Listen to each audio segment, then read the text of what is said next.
Alright, salamat sore, teman-teman. Welcome back to another episode of Collaborators Without Direction, a tabletop adventure game where the players explore the Southeast Asia-inspired lands of Yoon-Suin. Currently, we're using the Whitehack rule set.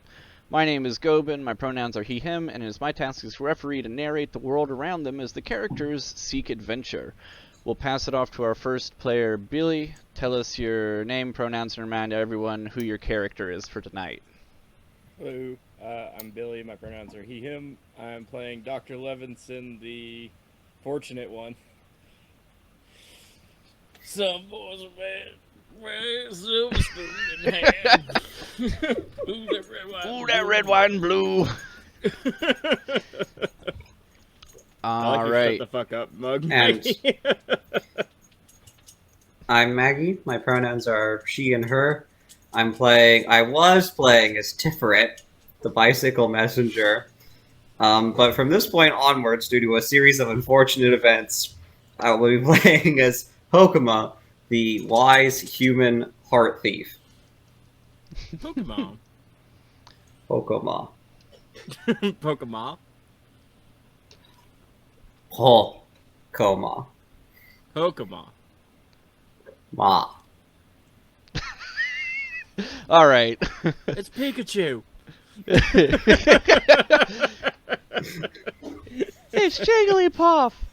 Fuck! Awesome. Before we get started, if you missed any of the previous sessions, I recommend going back and watching them on the Collaborators Without Direction YouTube channel, where, when you have the chance, we've been having a lot of fun playing through the Deep Carbon Observatory adventure module, and we'd love for you to join us again. Now, on with the show. When we left off last time, the collaborators were seeking shelter and assistance in the rural village of Polna Golem. Thodo did some shopping for resupplies. Dr. Levinson, Buscoso, and Tamdun sought aid at the clinic, and Tiferet went to the hot springs with Echo, Kaleo, and the two Lukman children. However, as night fell, they quickly realized all was not as it seemed. Awakened by torchlight outside his windows, Buscoso saw a crowd of townsfolk wearing crimson-red robes gathering in the central plaza of town. He awoke Tamdun, then quickly rendezvoused with Thodo and Tiff. When they reached a better vantage point, they saw the townsfolk had gathered around a trio of captives. Their hirelings, Watcher Tem, the scholar Talila, and the Vanara pirate Moti. As they watched a witch with carbon black skin and moonlight silver hair rose out of the water and possessed Moti with the spirit of desire and thirst. As the collaborators turned to make a hasty exit back to the boat, they found the streets were now teeming with dozens of undead Rolang. Then the children of Polna Golem began to fire slings and hurl makeshift spears at the cultists. And then a house exploded in front of them, splintered by a massive clanking golem as it rampaged through and began grabbing people and tearing them to pieces. As the collaborators fought their way through the utter mayhem, the golem grabbed hold of Tiff and yeeted her through another building. Her leg critically mangled, and as her companions loaded her dying body into the boat, she noticed that Echo and Muna were no longer on board. So now, getting back into the action there, the night sky is dark. The river rages past with equally black waters. The banks of the river teem with bodies all shouting and screaming and groaning and crying at each other. You swiftly pilot your boat out into the fast-moving waters and away from the dangers of the shoreline. You continue upriver for an hour or so more before exhaustion takes over you, and you make camp on the far side of the river for the night. It's a tense night, but everyone gets some sleep, and I would say heals up, but Dr. Levinson's doing fine. Had a nice dip in the the hot springs there. We'll start off the next morning. 3, 4, 5, 6, 7, 8. There we go. About, yeah, the sun starting to come back up, and server being slow again. All right, so now you were at a makeshift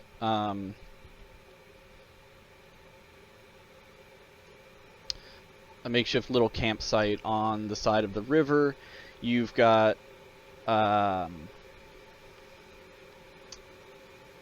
you're camped out on this rocky prominence overhanging the river, which makes it so that you have a better vantage point of the river from below. As you all wake up, I guess it's just Dr. Levinson, Tamduin, Kaleo, Labib, and Atomic Tom and Zoidberg.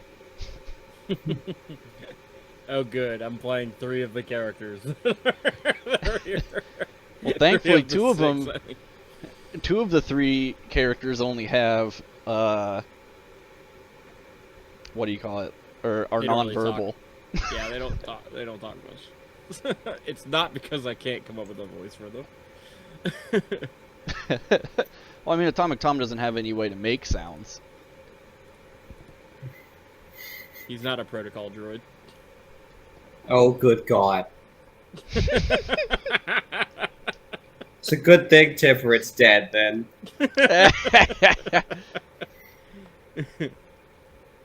Alright, let me... He just pops online, well versed in over 6 million forms of communication. Alright, let's actually move over to the All of them overland hand-based. map here. I did not get a chance to... Oh my God, I can see it. Isn't it beautiful? What a change this is.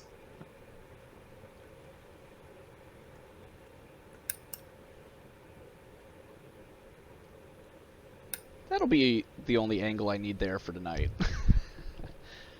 Alright. So let's move y'all across the river there, and...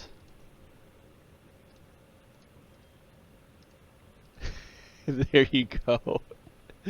Pulling a golem now on the map. In case you Put a big fire icon on it. Yeah, in case you want to go back. Yeah. If we ever want to go back there. Like, does this town, like, can we see the town still? It's a couple hours downriver at this point. And you're like, you know, I only moved you 1 hex to the east, but across the river and up a ways, you're a safe distance away from them, is a good way to put it. I was just wondering, like, does this town just go back to normal every day, or is this was that a one-off, like, zombie invasion? That was pretty significant. Right? That wasn't just a regular night in Polnagolem, you know. If it was, then holy shit. Well, I don't know. Is it like one of these weird towns? Party town. Party town? Yeah. Party city. My boss is actually from Party Town, Michigan. There's an actual place called Party Town in Michigan. Well, that's fucking wild. Yeah. Michigan's off the chain. Yeah, I know. Alright, yeah, so you're looking around, like, trying to see what you can back from the village, and there's it appears that there's a lot more destruction. There was certainly a lot from a lot of destruction from the flood, but that's, you know, there's nothing really, like, on fire there, simply because there's so much floodwaters. Anything that, you know, is burning gets put out pretty quickly. Is wet. Yeah. It's pretty wet around here. Now, as you are looking around, however, looking out from this promontory, it's like sort of like Pride Rock, is like just like a jag that sticks out over the river a good ways. And as you are just like musing around and looking around, you look down and you see, at first you see like this little glint of gold, and then you realize that there's a much larger, it's not just a small piece there, it's a much larger shape. And you can, it seems like it's covered in the silt, the mud, and whatever is washing out of the dam that's turning all this, with the water in the river, black. But through all of that, you can see this very large goldish or gold tinted shape under the, towards the bottom of the river, underneath this rocky promontory. Who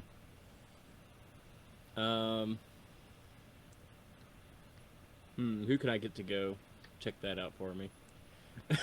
Well, Zoidberg's a crab. Definitely, like, Get on in there, Zoidberg. good at swimming. Go check it out, Zoidberg. That's what I was thinking as well. Zoidberg makes some I was gonna say makes some gesture towards like the rope that's on the boat and like around their waist. Like, Okay, yeah, we tie, give him a little slack line. In case we need to pull him back up, but I think it would take the force of all of us to pull him back up. yeah, well, Chitin's I mean, probably it's still not very light. not that Zoidberg's a particularly light or heavy person. It's just that the river is still floodwaters, so it's still raging. You won't get in the trash. Right, so yeah, Zoidberg goes down there, swims down there. Oh my goodness, I was like, what was that sound? But Zoidberg swims down to the bottom of the river and then comes back up, and through a series of pantomimes and charades, points at one of your gold coins and then points at the boat.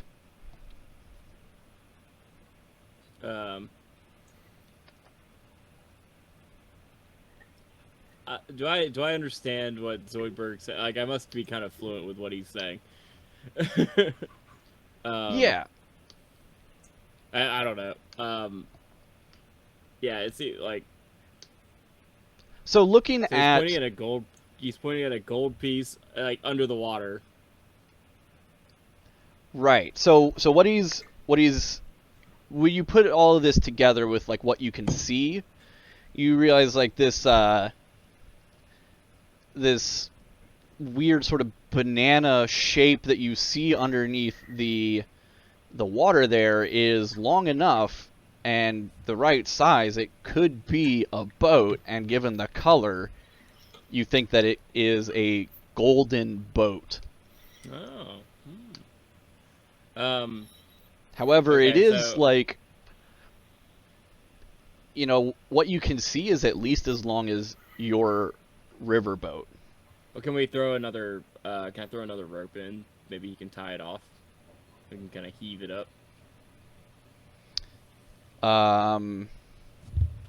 Yeah. So he'll Zoidberg will go down and with a second rope and tie it off there. Go ahead.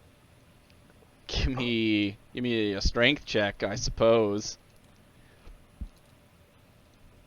and I'll roll for them. My strength is not great. Oh, my strength's actually pretty good. I'm strong slug. Nope. Not so strong slug. Not so strong slug. Let me just roll.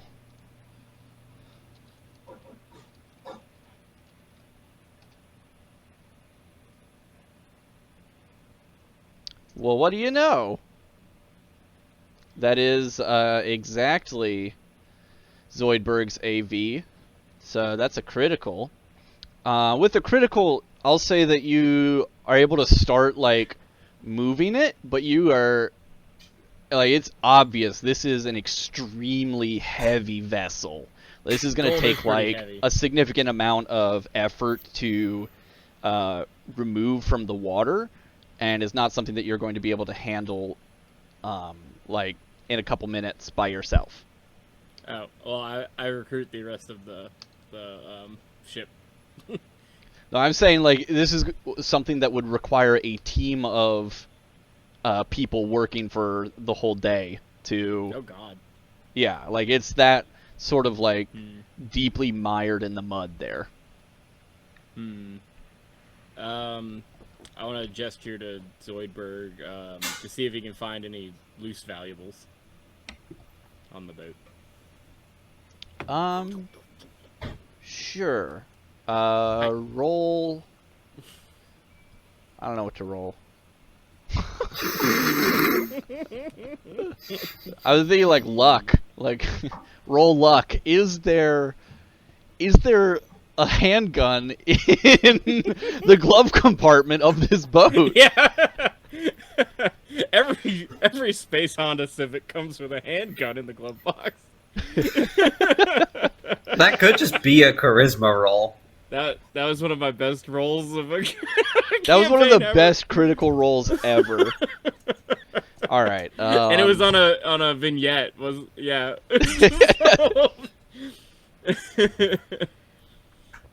yeah. Just roll charisma with, yeah.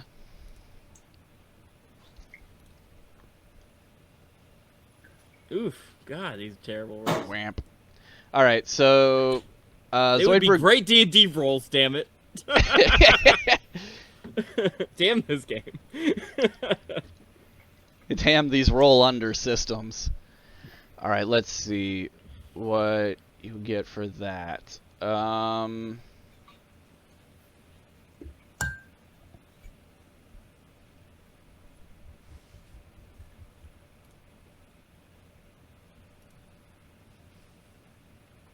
All right, I'll say I'll put it right in your So, could I wait? So, all right, this is a roll to see if we can find some valuables.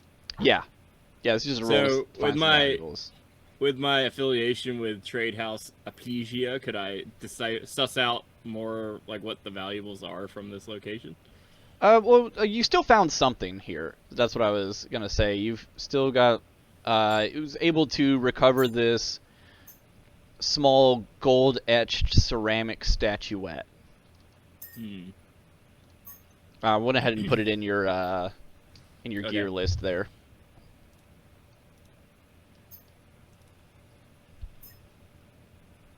Might be worth something.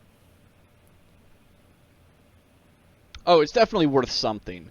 You're not sure what, but like you look at it and you're like, you know, he did what you asked him to do. He went down Yeah. and found something that was small enough to grab, and leaves the you know, you're like, oh right, this will remind me that there's this more shit here later.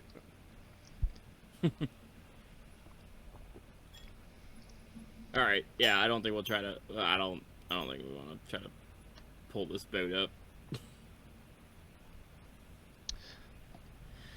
All right, We need to so- get on with the task at hand. the task at hand.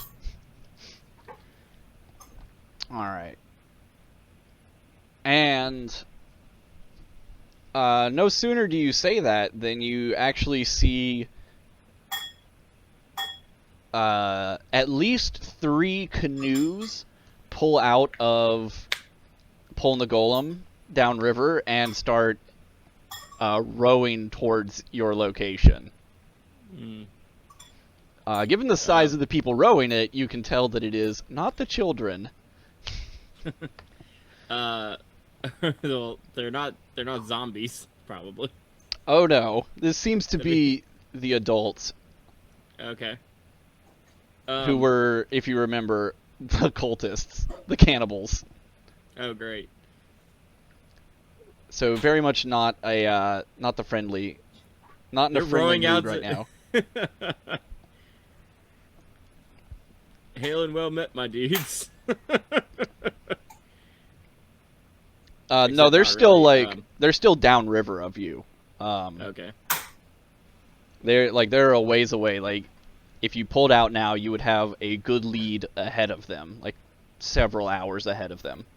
Yeah. I think that's probably the play then. Let's dip on upriver. All right, so Not worth. yeah. All right, so we move upriver. Not with how my rolls have been going tonight. Hey, it Not only worth takes a getting into few conflict. rolls, you know. To die. Yup. Just the wrong Yeah. rolls. All right. Put that marker on there, so if you want to take care of the boat at a future date, it's on the map. All right. And let's see what happens.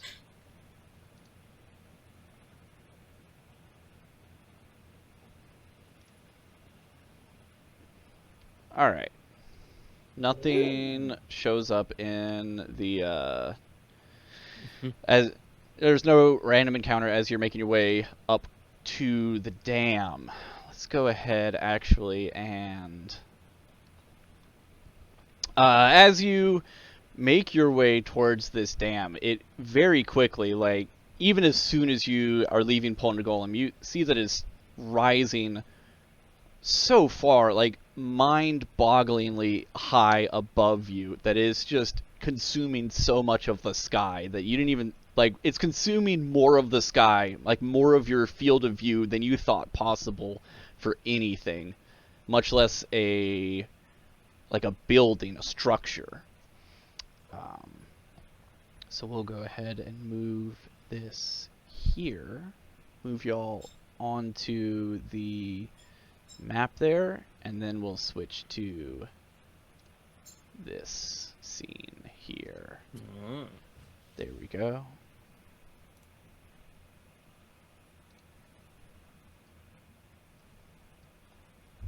Let me get that in a good angle for the stream there. All right.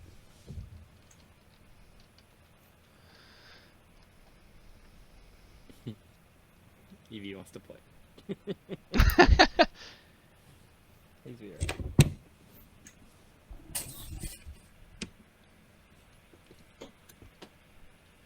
All right. You arrive as you arrive towards the base of this this structure, this ancient Gog-Magogic megastructure. You can see that it has cracked directly down its center. It is shattered from the base all the way up to the top, which you have to crane your neck up at to look at, even though you know you're at least a mile away from it at this distance. The Nung River torrents through the central chasm in a narrow, rushing fall of cold, black water. Along the base of the dam, even as you get closer, you can see that there are 6 what appear to be like gates, and each like evenly spaced out, 3 on one side of the crack and 3 on the other side.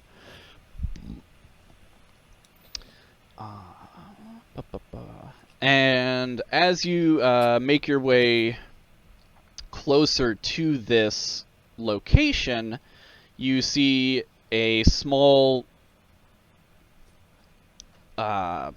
lean-to made of just a blanket that's been draped up against an overhang, and from inside the overhang That's a good place to introduce Maggie's character. So from inside this lean-to, your character can see this boat with some people as it is pulling up towards your location. Okay, now hail involvement, my dude.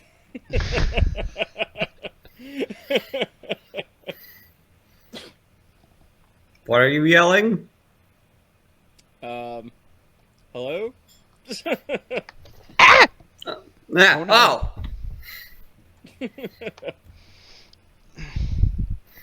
And like whipping around and like with like an axe in her hand is a woman in heavy fabric clothing. Very heavy. We need Holding an axe. We mean you no harm. We're a scouting mission. A scouting mission. What are you here for?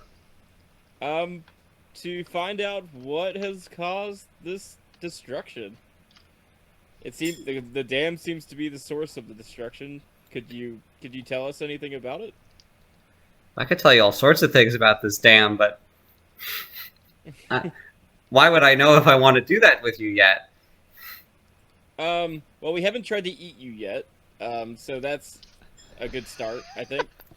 That's better than most of the people I've met in the last 24 hours.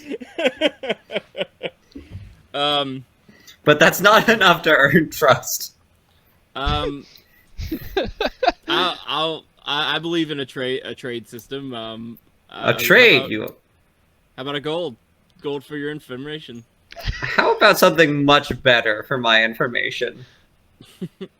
You have something else in mind? Have a cup of tea with me. I could use a cup of tea.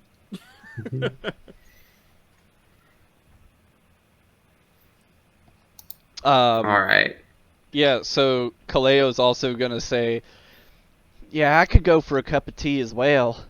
You as well. And, yeah,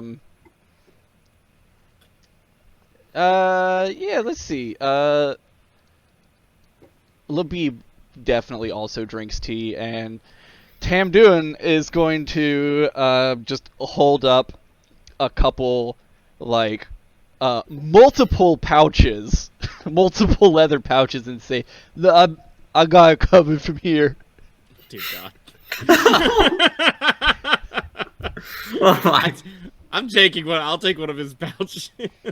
You go to grab one, and he just, like, whips them away from you. It's like, no! These are my booze. Oh my God. This is How an charming. investment just to When did keep- he become Timmy? Man, these accents go all over the place. Wait, no, it's not Timmy. It's the other one. Jimmy. Jimmy. It's not quite Jimmy status. Come on. Anyways, he's like, no, these. God, it's just gonna be stuck doing that now. Fuck you. I know. I'm sorry. Put it in your head now. You fucked this poor boy's voice up. Yeah, he's not gonna say anything from now. He's gonna go back to his coma where he's been this whole yeah, he No, was. he looks surprisingly healthy considering the Okay. events of last night and yesterday. because he's been drunk for the whole thing. Being insensate was probably the healthiest state to be in during that night. Okay. So Hokuma's gonna like set out her tea set and like have leaves ready. All right. But she's gonna ask everyone to like pick their own set of leaves. She's gonna make an individual cup for everyone. Okay. She's gonna do like a full tea ceremony.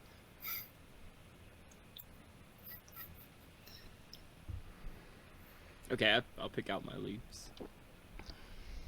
All right, you're gonna pick out your leaves, and she has like, you know, considering the sort of a state of like disrepair that where she is, and like, you know, the like everything about what seems to be going on with her, which is being alone in the wilderness next to an exploded dam, is the sort of situation that you would not expect someone to have like this quality of tea set, or like her tea set is like silvered. Or have this variety of tea, like this amount of variety of tea. I must say, your tea set is extravagant. Thank you. I helped make it myself. So everyone, I'm too somewhat of a craftsman. really, This is my invention, Atomic Tom. wow. What's your name? Beep boop boop. I'm Dr. Levinson. You are Dr. Levinson, the slug. Yes. Obviously. I am who you say I am. Yes. I've heard a little bit of your work, but remind me what house you are a part of? I'm a member of House Aplesia. House Aplesia. Yes, that does take me back.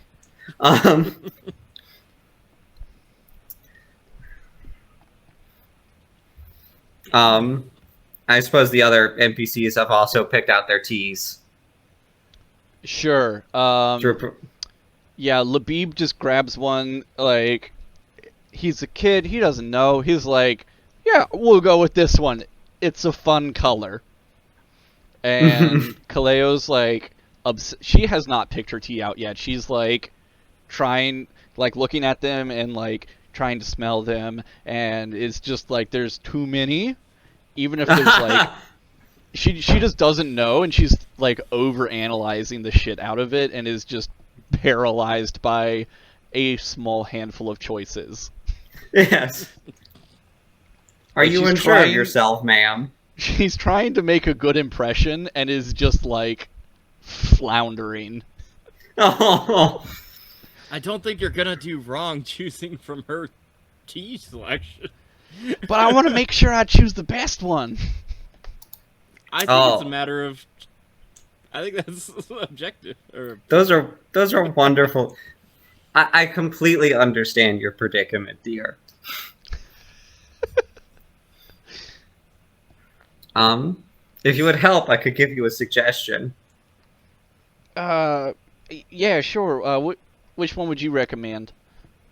I would recommend this one here, and I gesture to one that is a mixture of sort of dark green, only halfway fermented leaves, and like these sort of like threads of purple.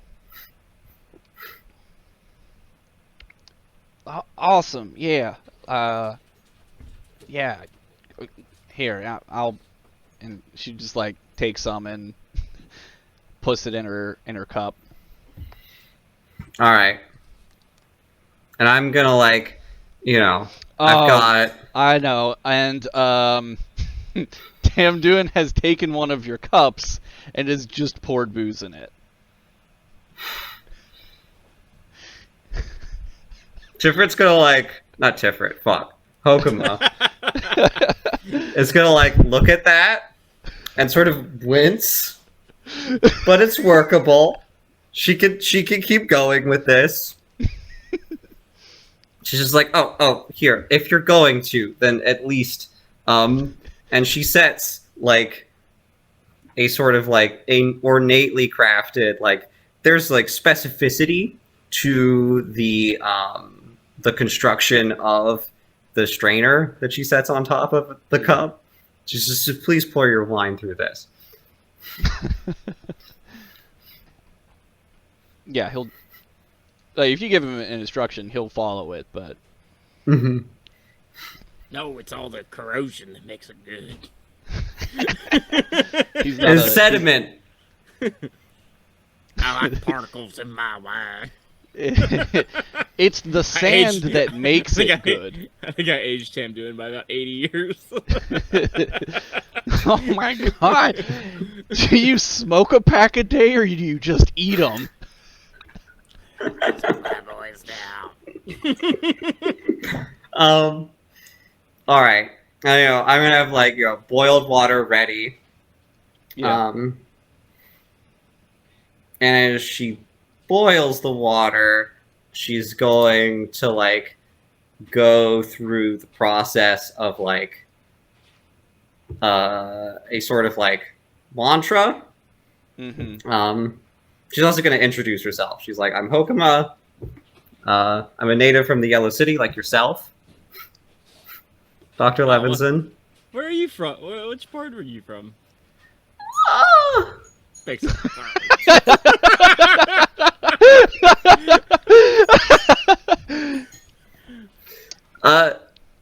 Literally Hokuma's- that noise. Oh! Ah! I love that place. Yeah. Full of beautiful gardens. There's no need to be polite, Dr. Levinson. You could say, I suppose, by some measure, I am a indentured to House Atopos. Oh. I'm curious. House of Topo. Can we let Dr. Levinson make some checks about what the do I know name about House of Hokama Topo? and the name House Atopos? I feel like I would sure. know at least something about Yeah. House of Topos. All right, Billy. You decide which order you want to roll those in. Both of those, certainly. Well. All right. So let's start with House of Topos first. Okay. Just roll with advantage. Like obviously, Levinson's not an idiot. what? He knows something about all of the houses. So Yeah. like, unless you roll a crit failure, you'll get Somehow some you have information. never heard of the Slug House. It's slipped your mind. Is that intellect? Biden? Who's that?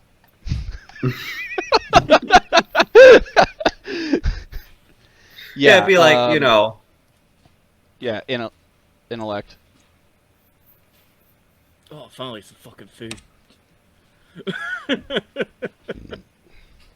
Ooh, there we go. Why does it say Dr. Levinson, comma, Ang D? Engineering doctorate. Ah. That's how it's actually. Is it?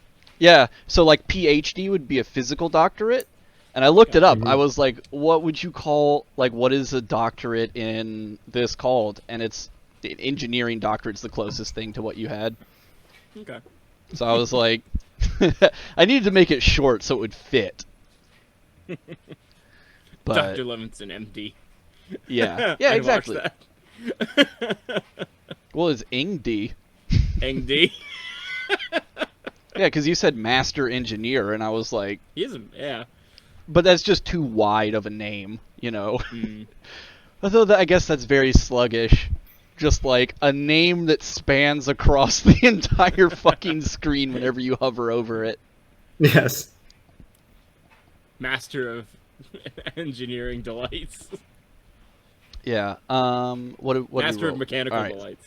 I like Yeah. that one. So you are familiar with House of Topos.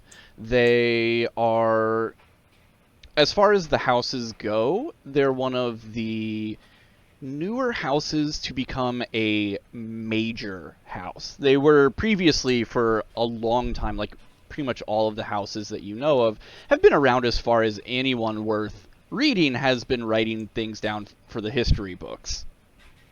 Okay. But recently they gained their power by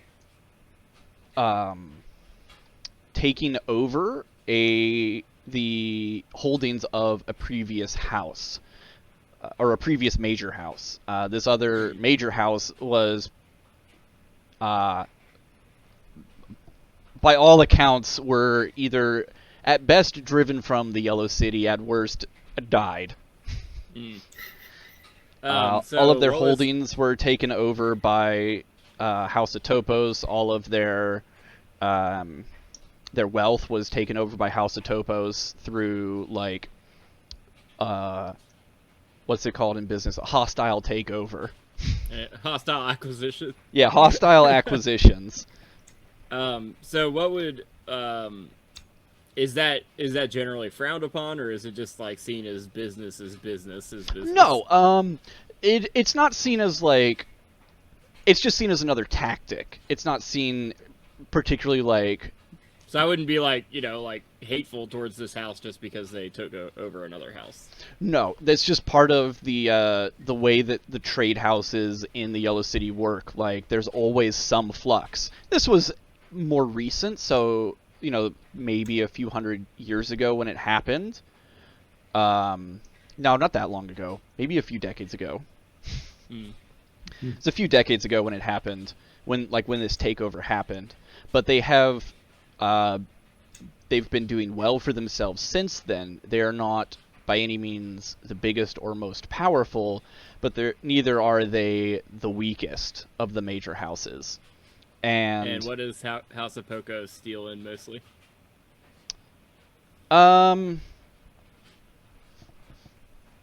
They're more finances. And however, speaking of their takeover, how you do feel about it, one of the things that you do remember is that there were many rumors, some gossip, that perhaps some of the members of the other house that was perhaps some of the consumption of the other house was less financial and more bodily in a little more literal in matter. Okay. And then should I also roll for? Yeah, roll to see what you know Hokoma. of Hokoma in particular. Oh, let me also make her visible there. Ooh, yay. Hokama. Hokama, I remember you old son. Alright, so what you have heard of this particular woman is, so one of the things that House of Topos is known for is they are equal opportunists. They are willing to deal with humans, either from inside the Yellow City or outside the Yellow City, as well as they're willing to deal with slugs inside the Yellow City. Now, that is a little bold of them, and one of the things that is a social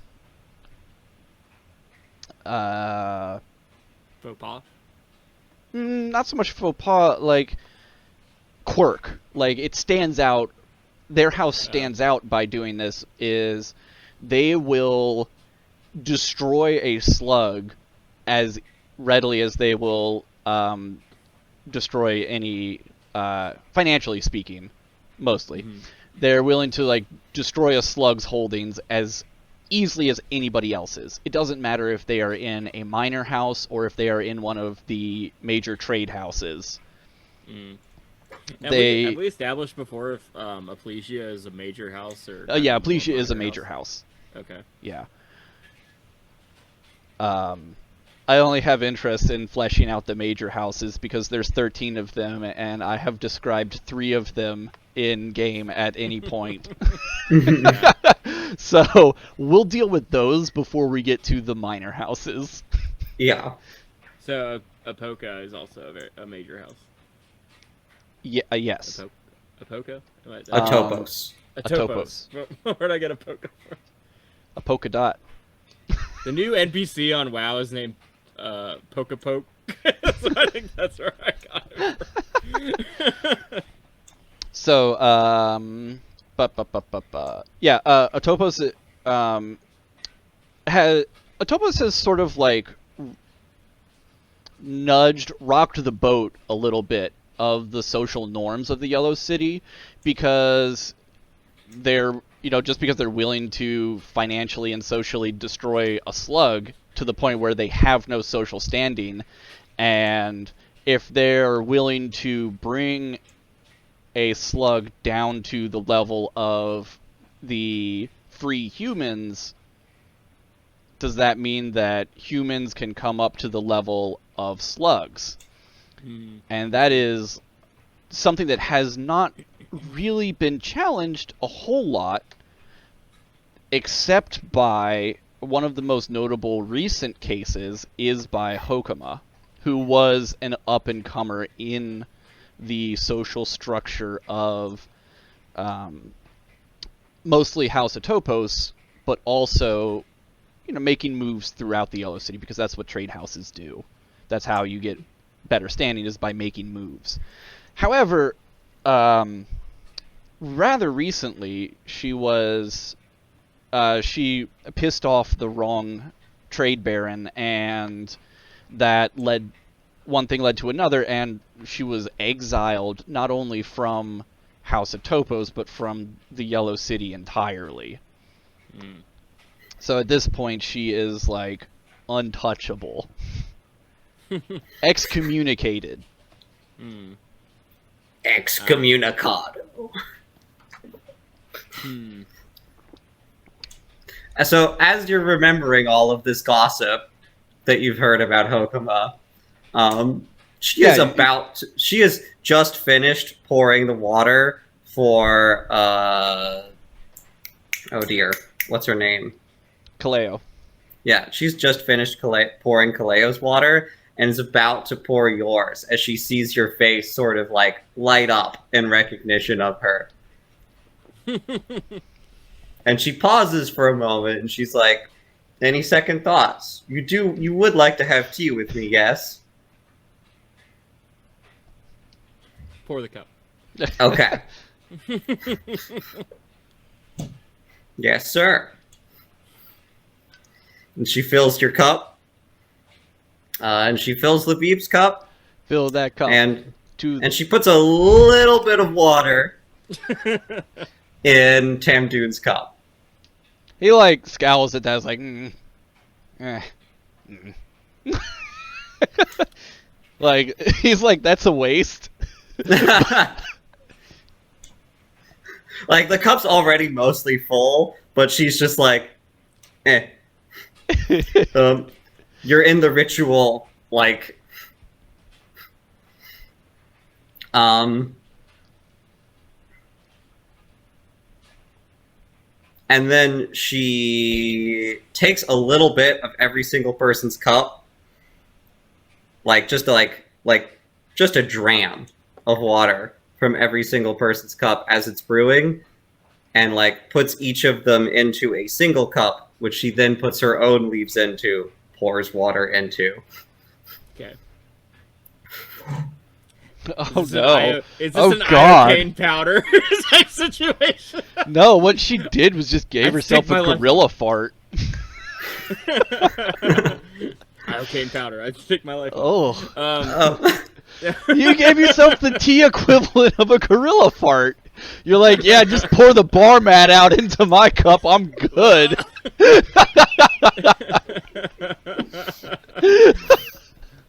Well, I guess that's kind of to show good faith, right? That You're about to find out. Poisoned. All right, and then she fills her own cup, and then the tea steeps. 2 minutes pass. Well, so you're far from home, Hokama. Yes. I heard some tell of what happened to you. Some tell, not all. You never hear the full story with Tales from the Yellow City. That's very true. All we can hope to hear is what our little birds tell us. Mm-hmm.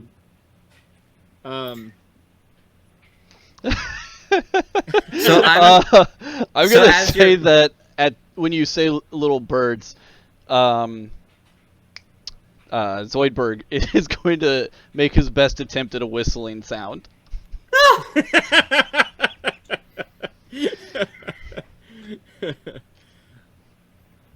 Yes. Who is your slave there? Oh, this is Dr. Zoidberg. Mm-hmm.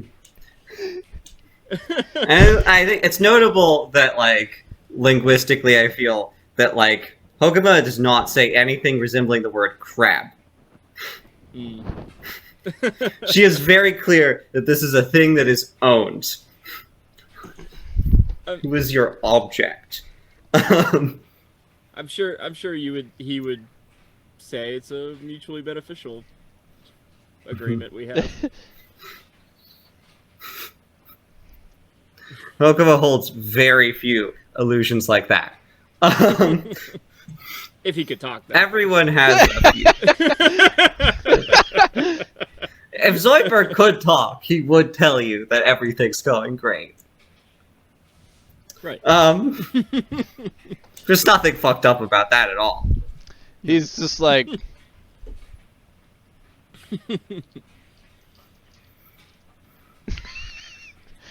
He doesn't have anything to say about that. No. Well, and she, she pulls out, the strainer with everyone's leaves and one drenched in wine. But she briefly takes a moment to pour a little bit of boiling water over to rinse it off.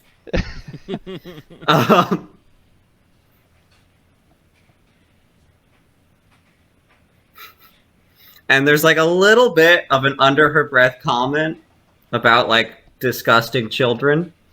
Just a little slip of demeanor. And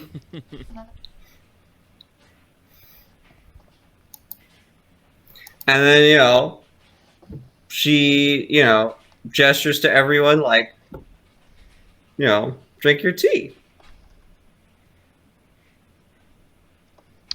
All right, yeah. Everyone's going to drink their...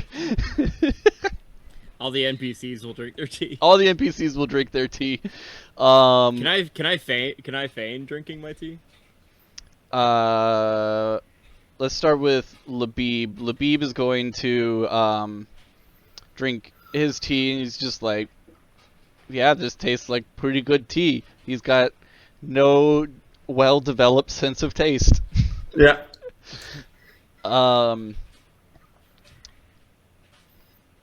Kaleo's like, oh wow, this is delicious. This is the best tea I've ever had. It's got such lovely floral notes to it. Like, wow, it tastes like a whole bouquet in my mouth.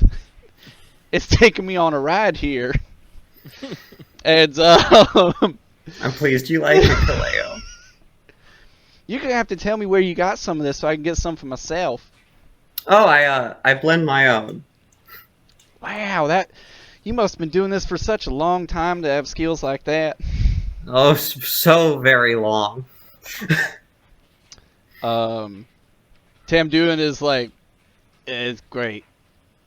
The best. Best cup of tea ever.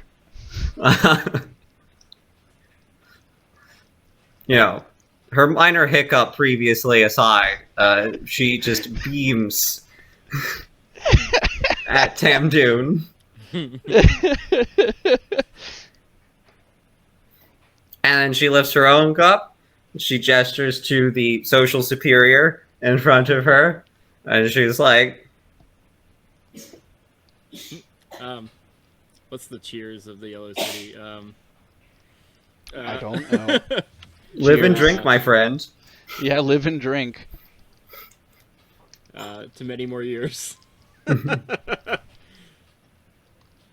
I'd like to kind of like wet my lips, but not really consume anything. Ooh, it's hot!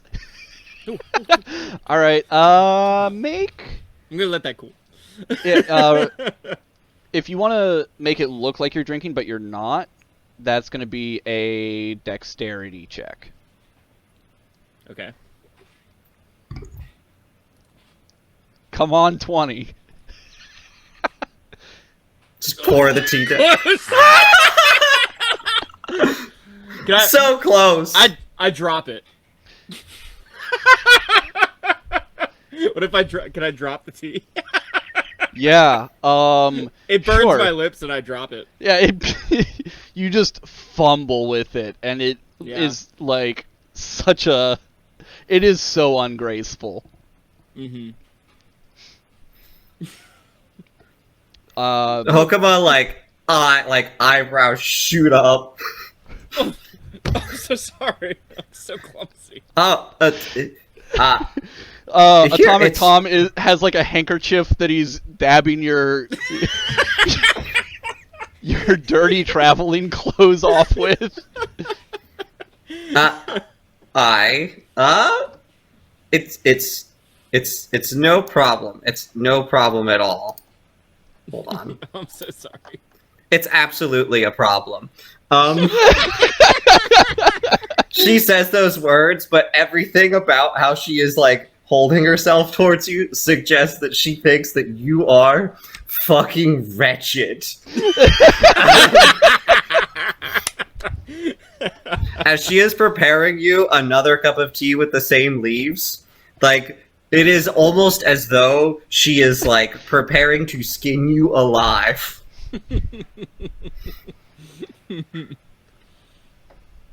And she hands you another cup of tea, this time made with water that's less fresh off the fire.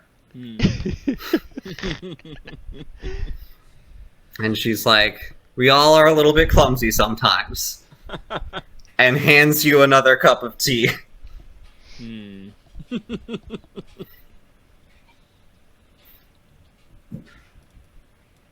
I haven't seen. I'm definitely paying attention to all the others during that time it took to steep and everything. As the person who brewed the tea, I will tell you that there is nothing other than tea in those cups. Is this you in character saying this, or are you Maggie saying this? This is Maggie saying this. That I have nothing special about my tea specifically, as like the material that the tea is made from is not special. It's just Cantarella. Have you ever heard of a plant called cancer? No. I didn't know it was that sort of relationship between... No. Anyway. So I'm handing you another cup of tea. Okay, I take the cup. Okay, do you drink it? And I've definitely noticed no ill effects from anyone except maybe Tamdoon, who's drunk. Yeah. Yeah, Tamdoon isn't drinking tea. Okay. I've given it long enough. I'll let it cool. I'm gonna let it cool. You're gonna let it cool. Yes, the slug tongue is much more sensitive than. Ah, okay. I have to let it come down a little bit. It's much. Oh my god. Much too hot. Hokuba is still smiling at you, but it's not reaching her eyes. Or rather, it's reaching her eyes far too much. Well, after knowing what I know about you now, it's. That's a I sentence. definitely feel as though my life is in danger. from my remembering who you are. How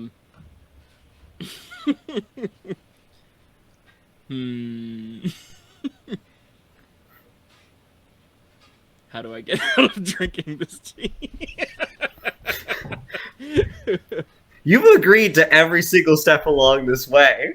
Yeah. So while we have some downtime, what do you know of this giant kraken, though? Damn. Well, I came here expecting the dam to be whole. And about halfway through my journey here, things got very unpleasant for me. Oh, likewise. Yeah, I came here with several men, and all of whom were lost in the floodwaters. I'm sorry to hear that. We've lost friends along the... Well, I just got here. Well, no, Levinson did lose a friend along the way. We've all lost friends along the way. Yeah. or at least a student. colleague. It was truly a miracle that I survived. I'm sure.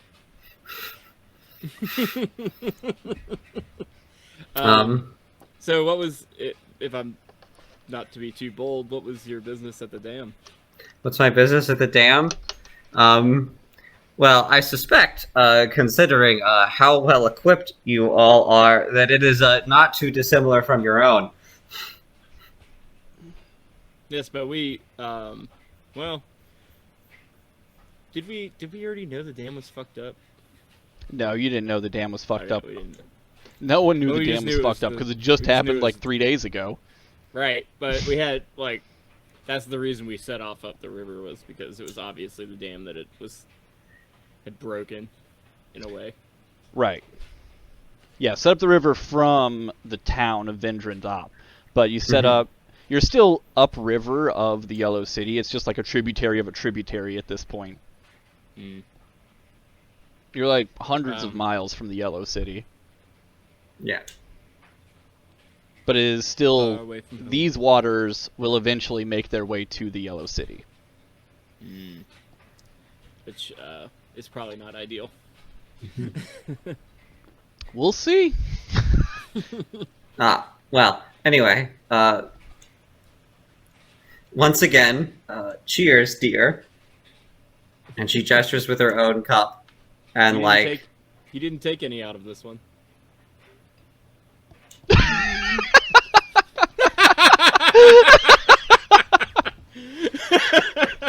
that's a good point, dear. I'd prefer if you respected my title. Yes, of course. And she takes your teacup and she pours a little bit into her own. And hold on, once again. Oh, okay. And she does it. And she does it with like perfect serenity. Oh. That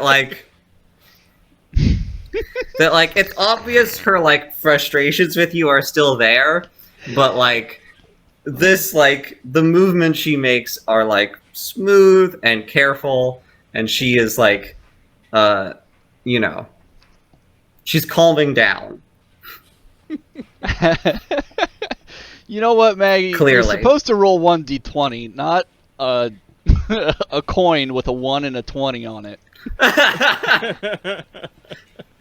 It's not my This fault. was your problem last session. Yes. Yeah, do I live or die? Flip a coin. I'm just getting my fumbles out of the way early. Alright, and she pours a little bit into her own cup, and she's like, I could use some more heat in it anyway. And she hands your cup back to you. Okay. To your health. Of course. It's yours as well. I'll take And a sip. you take a sip, and just as the cup is meeting your lips, her cup meets her lips, and she takes a very deep drink. And I'm going to cast the miracle. How do I do it? There we go. I'm going to cast Who Are You? And having gone through this whole song and dance with the goal of extracting pretty much like the essence of who all of these people are. Mm-hmm. Like what they want, what they know, like what they're here for, what they know of me, what they know of each other. What's the whole goddamn story of how they got to this dam? So is your miracle just exposition? Also, perhaps an explanation of how I know what happened in the previous sessions. Yeah. But what's my cost here? It's the new character catch-up mechanic.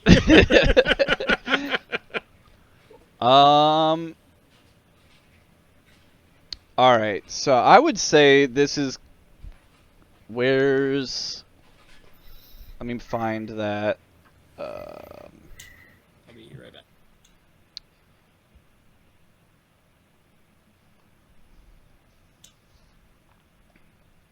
this is? I'd say this is going to be 2. This is going to be a 2. standard magnitude. Okay. And that's because you've gone through everything here. Yeah. Like, you've taken this time to do this. If you wanted to do it faster, just like, Yeah. hey, let me know this NPC's rigmarole.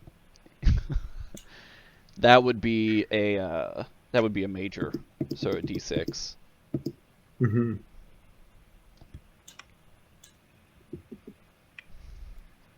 Let's see.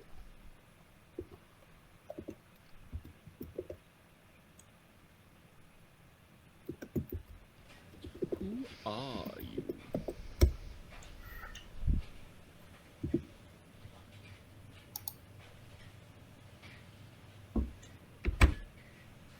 Is this some sort of like Hunter x Hunter type spell though, where you have to have a condition met in order? No.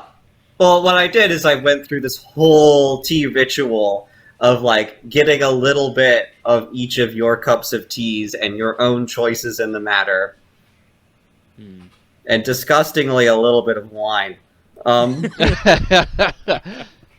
It's straight hooch. It's Yeah. like, barely definition of wine. Yeah, in my own cup, and then drinking that. Like, specifically, like, I basically, like, I was already pulling from you information. It's your Snoop Dogg 99 Problems wine. Oh. Oh. Which I haven't tried, but I will at some. I'm gonna bring some camping. 99 problems.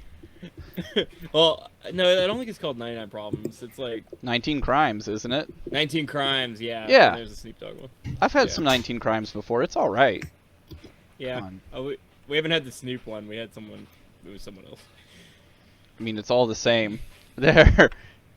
I thought they had different. I don't know. They do not have different flavors. It is a blend No, they of don't. 19 wines. It's a blend of 19 wines. It's I guess at then least no a one's blend. to blame. Then no one's to blame. It's called 19 crimes because there were 19 crimes that could get you exiled from Britain to the colonies. And they have one printed on each cork. Gotcha.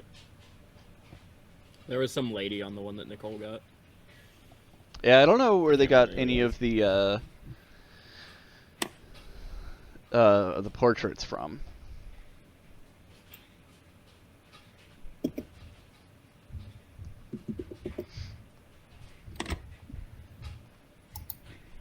Okay. With tea ritual, 2 HP. Yeah.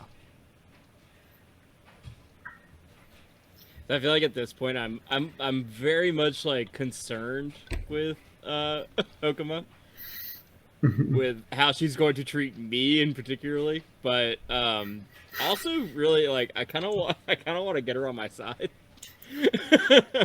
Well, there are all sorts of things you can give to Hokama to get her on your side. Although now you've spent some time with her and like heard her speaking, like you kind of get the impression that like Hokama is like, you know, I suppose you're a slug. So for a human, Hokama's surprisingly decent looking and like overall like, you know, pretty shockingly well put together considering the situation she's in. But that is not something that makes her a more pleasant thing to look at. That like every single detail of how she carries herself like betrays a sort of like inhumanity. Oh, so she's like not only a race traitor but a species traitor. Well, like Hokama, like, you know, Hokama, like, will seemingly, like, you know, it's details, like, you know, visually, like, if you look at her hands, it appears as though she is moving carefully and gently, but, like, her grip is clearly too tight. And, like, you know, none of her smiles seem to communicate anything that resembles happiness. There's a great line from one of the Discworld series where they're talking about the leader of the city, and they say he smiles as though it was taught to him, and that's good. Yeah, she smiles, but it looks more like she's going to eat you alive. Right. There's no actual joy behind that smile. I mean, there might be joy, but it's like, she smiles at people the way someone like might smile at the way someone might smile at like a successfully grown peach tree that's just come to fruit.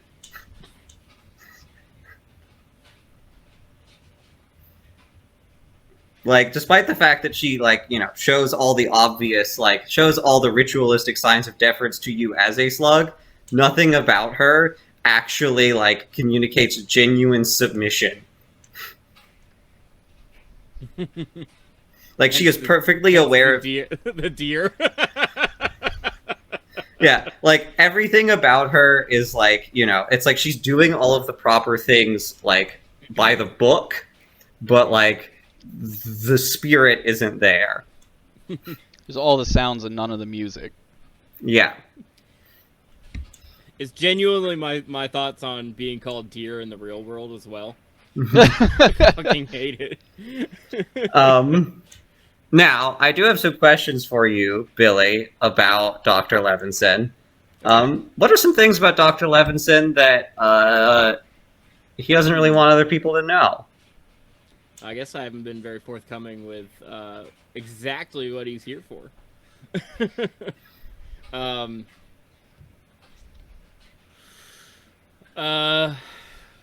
Well, so you know that Winslow is seeking out great power.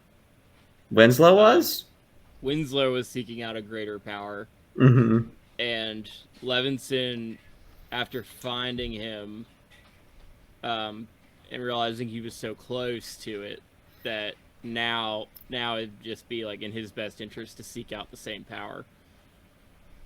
Not necessarily something that he wanted to do in the first place, but now that he's here.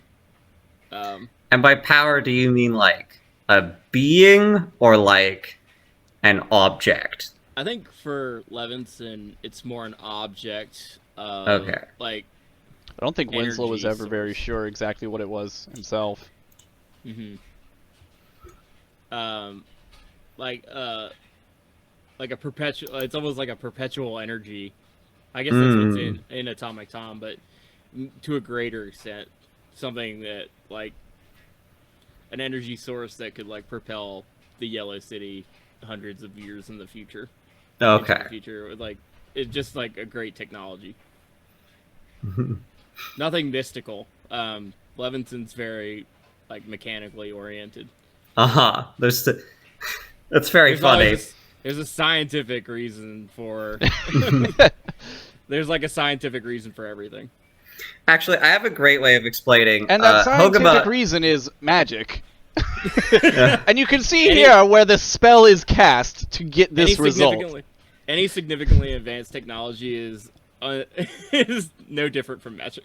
Yeah, I'm entirely down for science at some point involves magic. You get to some point in your engineering and you're and this is where we put in the magic to get this result. Yeah. And then also likewise magic has that sort of scientificness to it as well, where it's we do these rituals, we get this thing. It just works that way. Well, that's the alchemy part of it. Right. And learning the alchemy of it and trying to discern why people for hundreds of years have just called it magic, but why does it work and what are its what is causing this? In some ways then you know, Hokuma is a kindred spirit. In ways you might find out later. Okay. You're learning all this about me. I don't necessarily know anything I'm extracting this from your mind magically. She's drinking your mind tea. Yeah. Yeah, I don't know. Ask something more specific, maybe. I could something more specific. What makes Dr. Levinson like what is Dr. Levinson's like weakness? Like what does he desire that he can't really resist? Like a personal weakness. Hmm.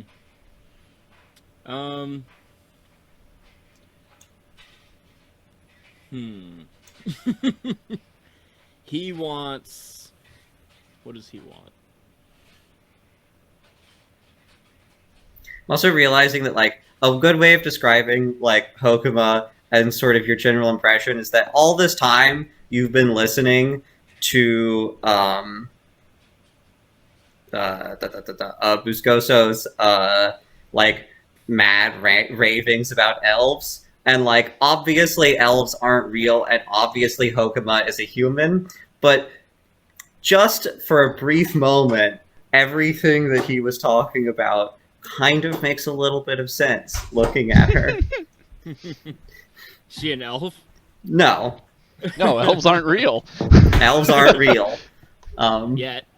Until we introduce them. Well.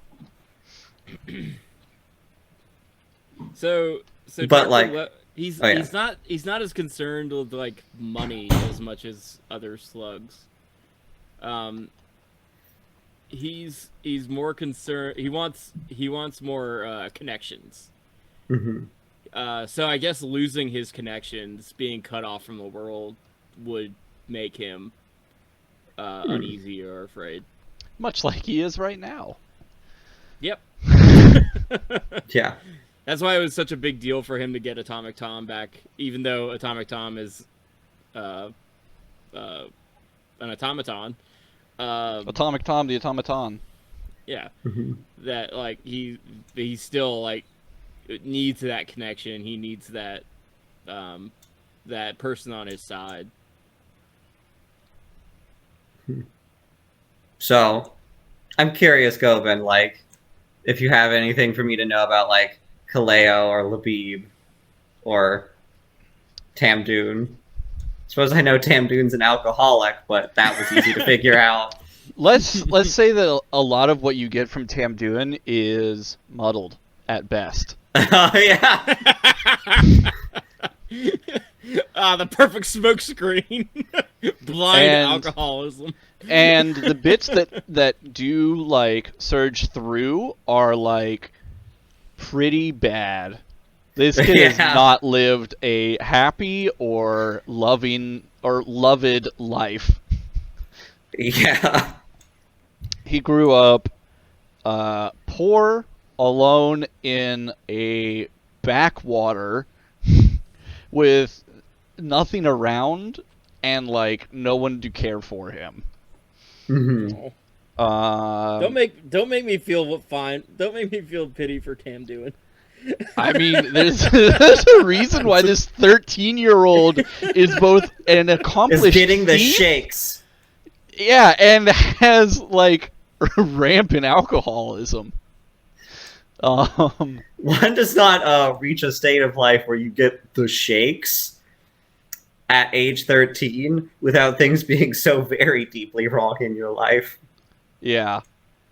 On the contrary, Labib's life was, not much more affluent. It certainly, grew up poor as well in this backwater, had 3 siblings, and,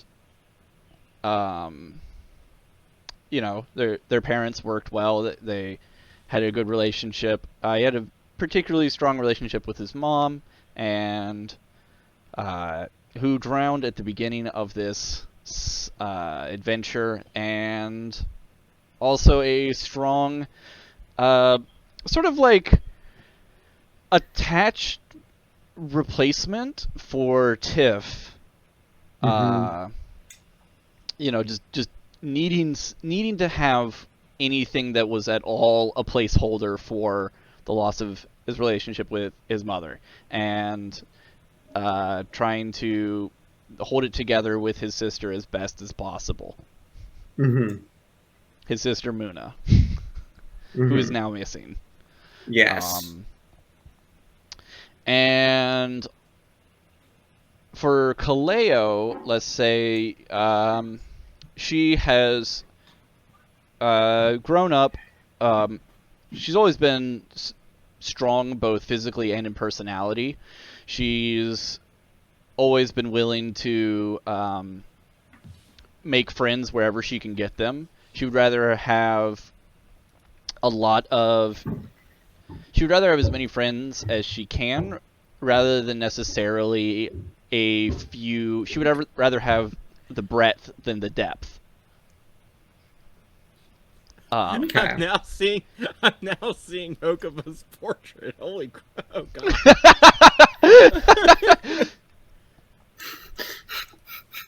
Did Watcher Tim beef it? Yeah, Watcher Tim, the scholar, and Modi were all kidnapped by the cultists last session, and you saw Modi get possessed by some spirit, by the witch in the water. I guess it'll only be like an episode or two before we have another Echo to replace the old one. It's a more common name than you might expect. If I had named Hokuma Echo... Oh. Two's a coincidence. 3 is suspicious. Hey, you know what? In my defense, there was an episode... It's a more common name than you think. There was a recent episode of The Adventure Zone where they were like, hey, what's this random person in this lab? What's his name? And Griffin was like, Eco. I mean, in terms of a name to keep coming up again and again, Echo is a pretty sensible one. Also, it's appropriate that it keeps coming back again and again. Yeah. So, right. So with so for Kaleo, like she, one of her big desires, she's always wanted to be a city girl, but has never had the money, never been able to put together enough scratch to move downriver to the Yellow City. But that is her like overarching desire in life, is to be a city girl, because she's got all these dreams about it. Okay. And she has never been anywhere near the Yellow City. So these dreams are built entirely on rumor, hearsay, and like propaganda that's made it this far. I would say, dramatized TV shows, but those don't exist yet. Yeah. She wants to go to New York and become a dancer. Yeah, something like that. She's gonna make it huge on Broadway. She doesn't have the body of a dancer. She's got the body of a construction worker. Oh. New York City needs plenty of those as well. Very true. It's like, all right, so like, as she's like finishing her cup, considering this information she's gleaned. Oh, look. Yeah. Yeah. Let me Cup disappears. I was noticing also your headphones are kind of like fading in and out around there's the, definitely the this space here. It makes you look like you have a big old halo. Let me see your halo. Someone 1,000 years from now will see our stream and just assume that Gobin was some sort of deity. I mean, all of us are. We've all got this halo. Yeah. What are these halos? Are we not gods on the earth? I'm afraid not. It'd be nice, but no. I've been on a Star Trek binge lately, and like the Klingon, it came up like what the Klingon gods were, and then Worf's just like, oh, our gods are dead. We killed them like 1,000 years ago. I'm like, fuck yeah, that's so Klingon. Good job, Yeah, Michi. we beat them in a fist fight. We found our gods and we just murdered them. They weren't hard enough for us anymore. We were going too hard. All right.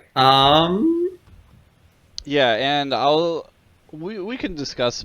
Well, no, they're not here right now, so whatever. Yeah, I didn't get their tea. Spontaneous semi-non-existence.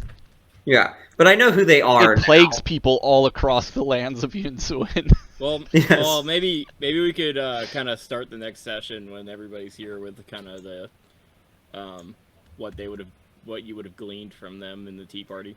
Well, Yeah, I think we'll discuss Just that in a thought. between. maybe they're like resting and recovering, and so I just don't really have the opportunity to do the tea ritual with them. Yeah, they could just be like chilling on the boat. So, all right.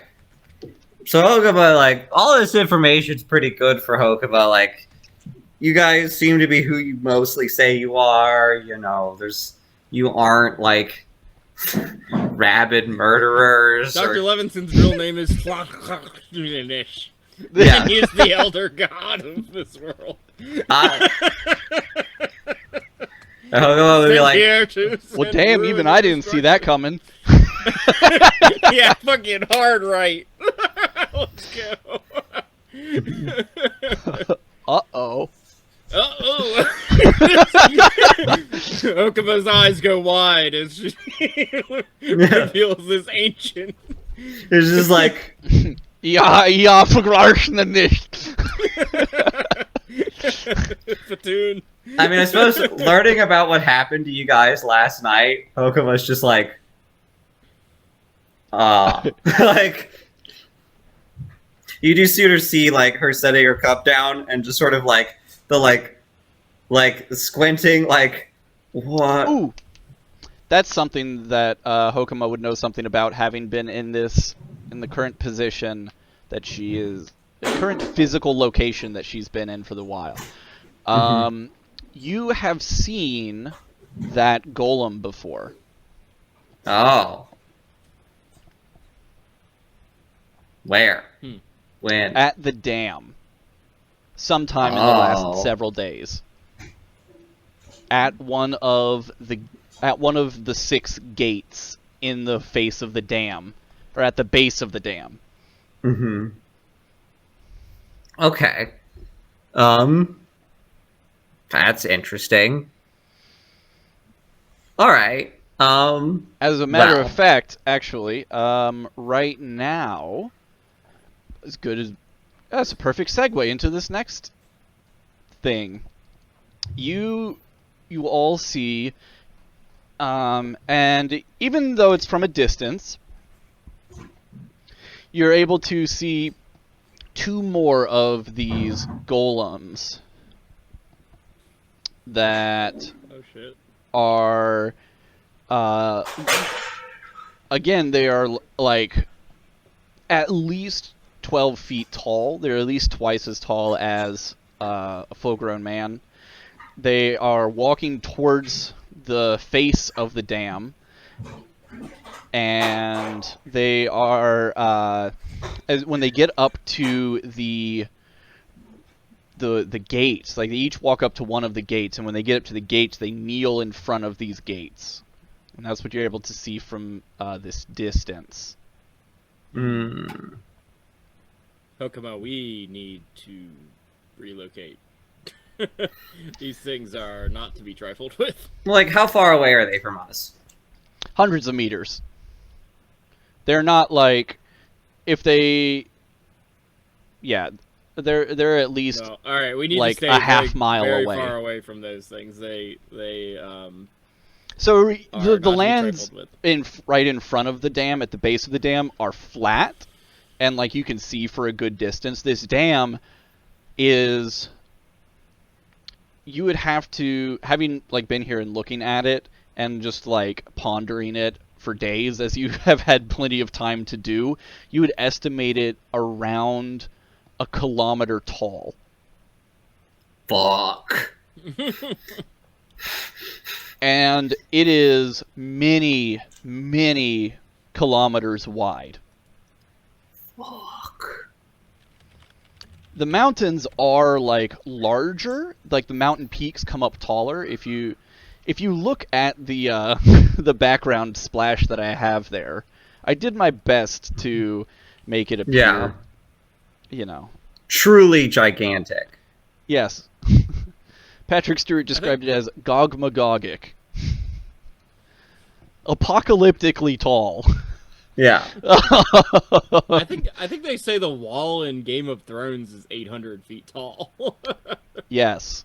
I calculated the height of this wall off of some very specific math. But it is approximately a kilometer tall. Mm. The mountains beside it are like snow for most of the height of them. They're not like snow-capped. You know, it's like, oh, like the last 10% of this, they're mostly snow, and just like you are far enough down that you are still in the temperate zone at the base of these mountains. Oh, I'm sorry. It's 700 feet tall. That's great. Yeah. This so is the wall, many times that. It's like 6 times that height. Yeah. Yeah. That's wild. Uh, And obviously a man-made structure. This is an artificial structure. You don't know if it was man-made. Right. the walls of this cave are smooth. It's artificial. Yeah. Um. So, like, you are... Giant sloths. My point here is that these gates, these that are, like, spaced out, are far enough away that you're, like, able to see, like, what's going on, but, you know, it's, like, half a mile away from you, so you're not in any danger of it just, like, turning around and going ham and you having, like, 2 seconds to fucking run for it. Yeah. Okay. Okay. I say I'll tell Hokuma. We saw one of these in the village that we just came from. So you say. Mm-hmm. Have you seen one of those before? Yes. Yes, I saw one exiting the dam several days ago. I've been camped out here for some time. I was hoping to come in here with help, but all that help is gone now.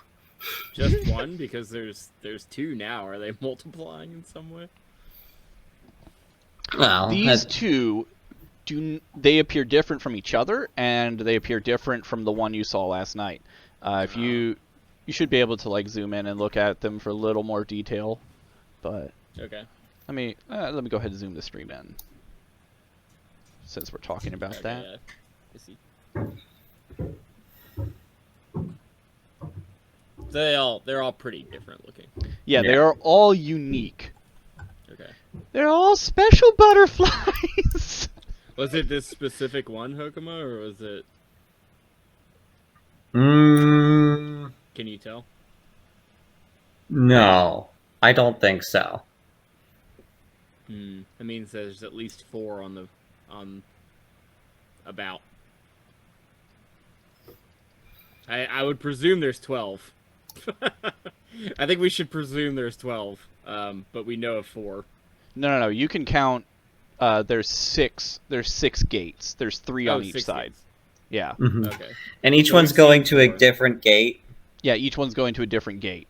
As you, Okay. yeah, like you're inspecting these gates. I don't really care about exact distances right now. You're able to see in the center of each of these gates is a hole that is shaped to fit a regular polyhedron. Starting from the farthest west gate, where one of the golems are kneeling at the 2 furthest west gates, if that makes any sense. So the hole at the farthest west one appears to be shaped for a 4-sided polyhedron, and then a 6-sided polyhedron, an 8-sided, a 10-sided, and a 20-sided polyhedron. And God, they're nerds. Playing Dungeons and Dragons.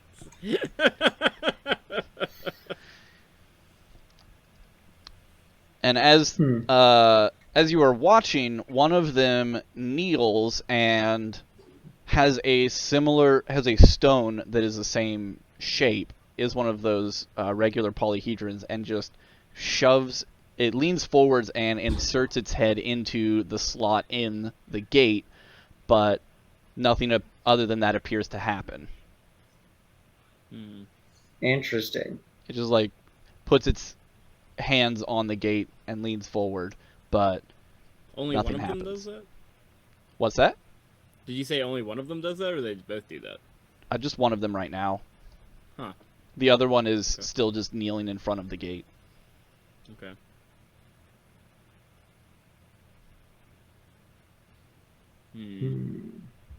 I don't Some know. of the details of this are helped by these things being so fucking big. Yeah. I would say we just observe for now.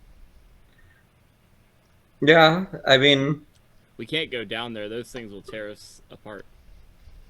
And, like, we could try to manufacture our own keys, but it seems like they're very large and made of stone, and we do not have the time or resources. Time, resources. See resources all around. Well... We could start crafting. Speaking of time, you do know that the those cannibals were coming up river for you, so you don't know how long you're gonna have before that happens. You said several hours. I did say several hours behind you, but they really legged it and they got up there quicker. I'm just saying, like, that's close enough that it doesn't give you enough time to be like, hey, we're gonna like sit here for a couple hours and come up with a plan to craft something and, take our time with it. So we need to get in the dam. What about the large crack? There is the large crack. Yeah, speaking of the large crack,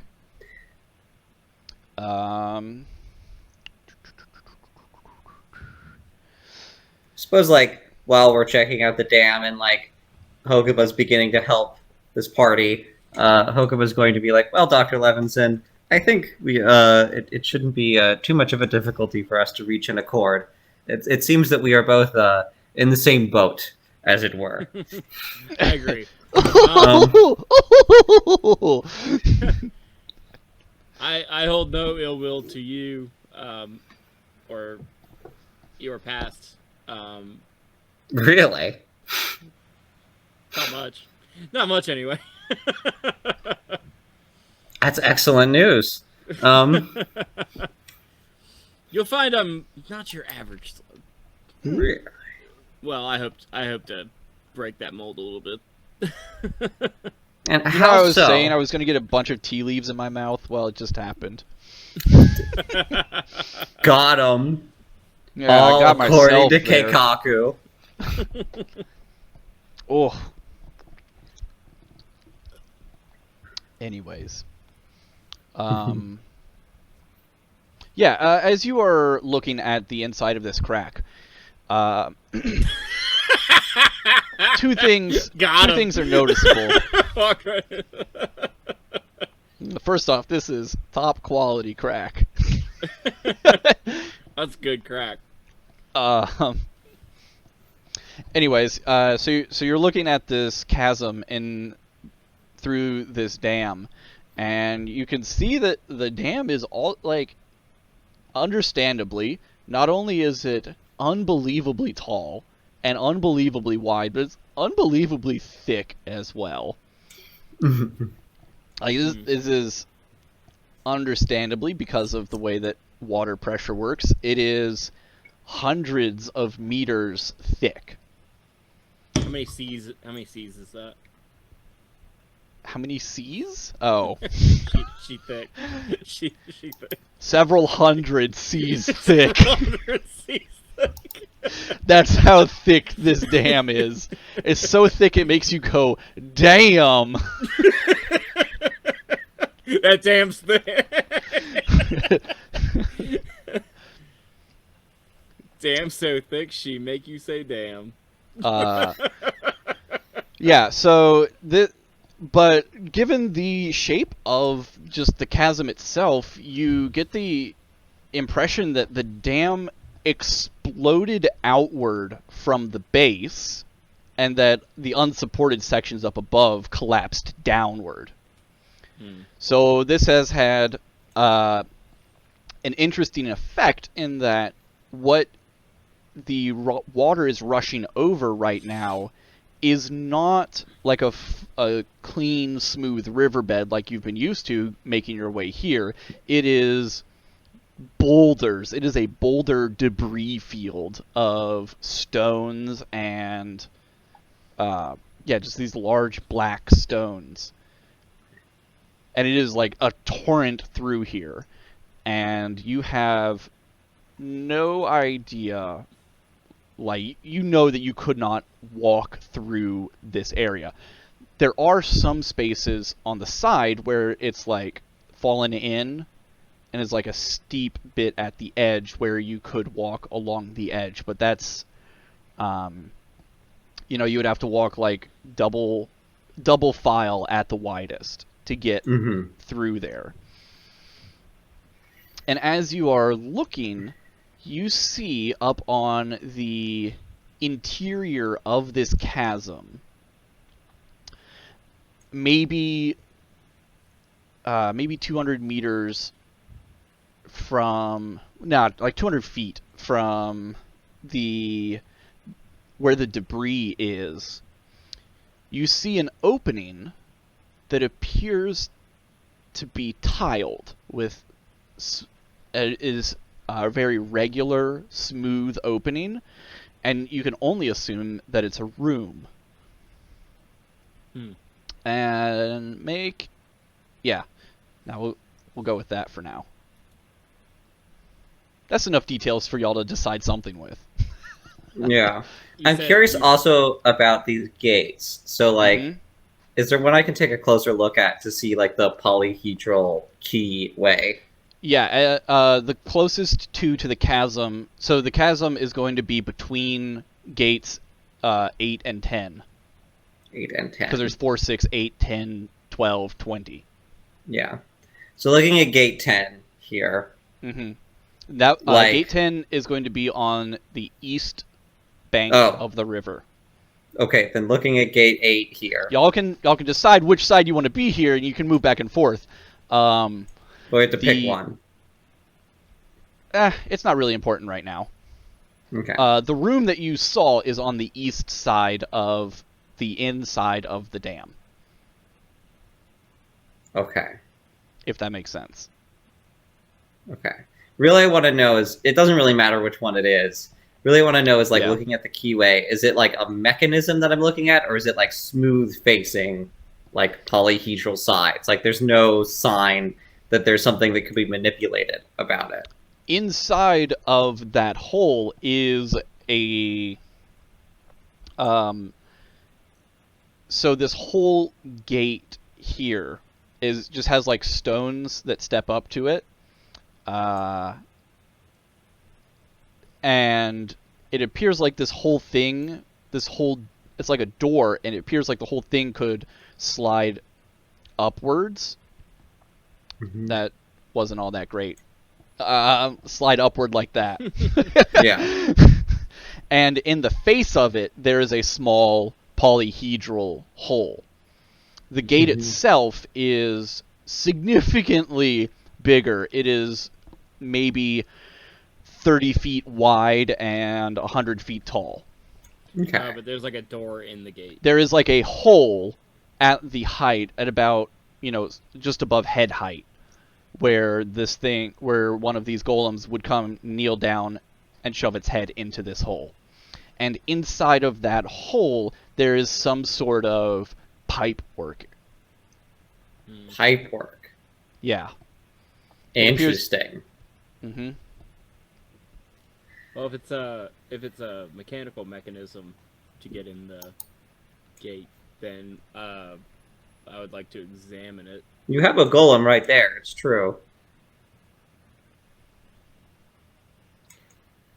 You know, we don't have tons of time, but Yeah.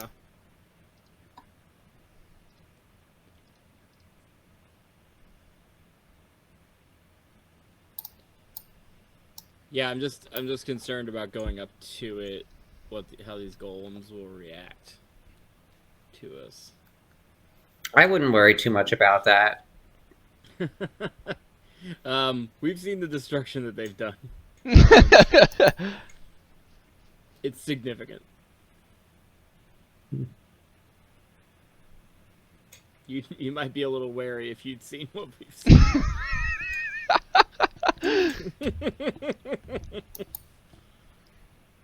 Yes, if only I could see what you've seen with your eyes. That was a weird way of putting that. Excuse me. I mean, that is the name of one of Buscoso's miracles. My eyes, your eyes. No, Our you would not eyes. believe the things The I've shit seen. I've seen. Yeah. With your... If only My you could see clear what eyes. I've seen with your eyes. So are we gonna move down to the gates? Well, I was assuming that you were moving or standing in front of. You said you wanted to stand in front of gate number 8, or the 8-sided Sure. gate. The gate with the 8-sided hole in it. And then Gate the 8. golems aren't doing anything. They're standing in front of Still gates kneeling? 4 and 6. Mm-hmm. Oh, is there like is it like a clear divide or something? That Yeah. They're not like right up beside each other. There's like Hmm. 100 meters in between each gate. Oh, okay. So they're like a football field away. We have time to leg it if we Yeah. maybe. Unless you just critically fail any sort of perception check or wisdom check. Yeah. Saving throw, actually. It's just a saving throw. Damn. Fucking Whitehack. Fucking Whitehack. Okay. I want to look into the actual mechanism then. Yeah. Roll. What are you gonna roll there for that? What do you I have? don't know what kind of intellect. With alchemist? Not with alchemist, but well, yeah.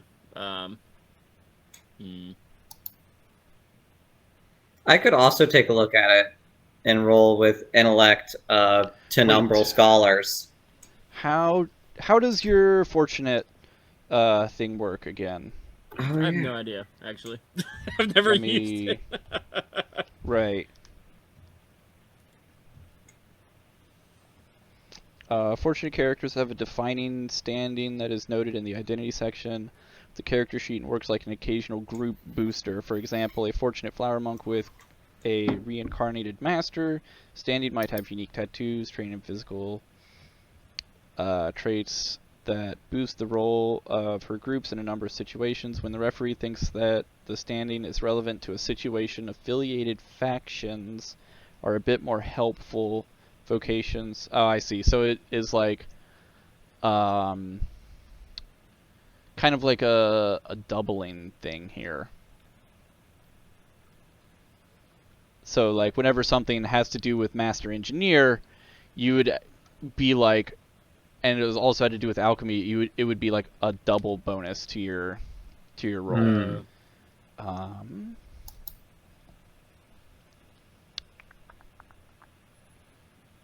Gives special benefits or drawbacks regardless of attitude.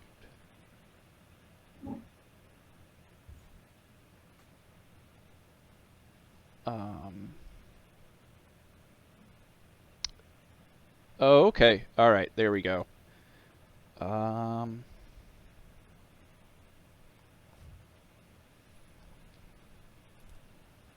Yeah, and then the rest is just about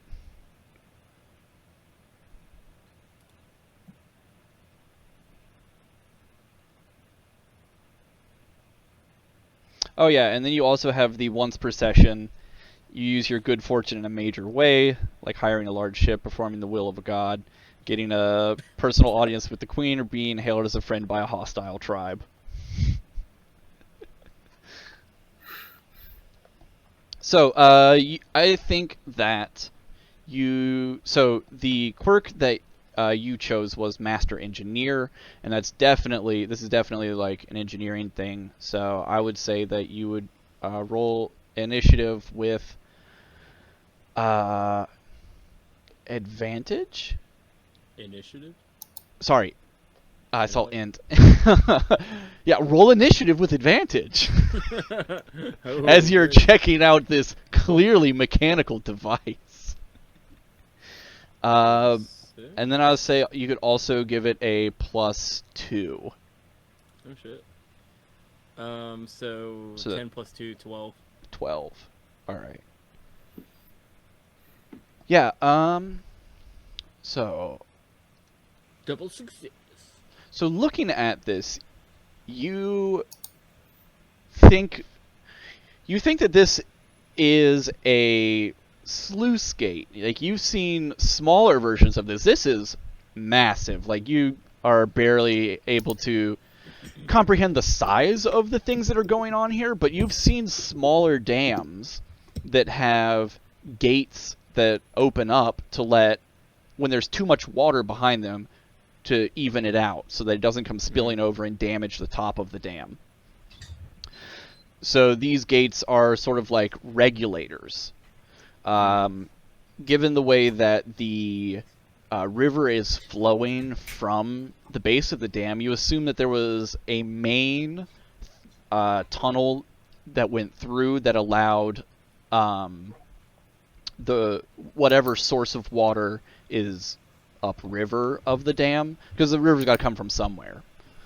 So there was some way to allow that river to come through the dam and continue on down past Pulling the Golem and Vin Drin Dop and down on into the God River and eventually into the Yellow City. But that whatever that was, it was destroyed in the explosion. So now these regulators, they also have these small like holes in them, and that appears to be some way to channel the water into a high pressure jet.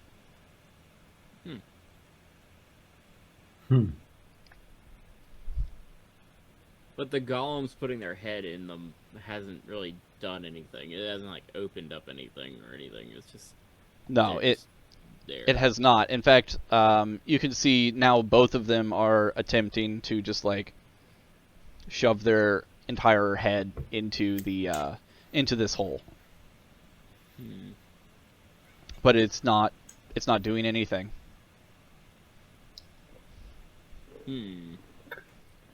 Well, I want to relay that information to just that it's a sluice gate, and that if we open it, we're going to be facing a torrential. Yeah, jet. it's not an entrance then. Not right now. Well, even if we opened it, I imagine that even if there was no water behind it, that we would not be able to go into the like sort of like the structure of the dam from within. I guess the only way to know is to open it, but That seems risky. My hypothesis is that it would be a lot of water. Well, I mean, maybe we could open it not directly in front of it. Yes. Yeah, don't like pry it open with crowbars right as you're standing in front of it. Hire other people to do that for you. Yeah. That's what crabs are for. It'll be fine. They love water. They love water. So, yeah, looking at the size of this gate, you think that if you got it open, it would be no trouble like, and there wasn't water on the other side, and it wasn't like, an angle that went straight upwards. You could easily move through a tunnel of this size. Yeah. But it's not. There's no indication of really what's on the other side at this point. What material is the gate made out of? I'm just curious. It is made out of metal? stone. No, It's it's made out of stone. It's all like black stone. Yes, That's what it's we're all a looking very dark, stone. What was that?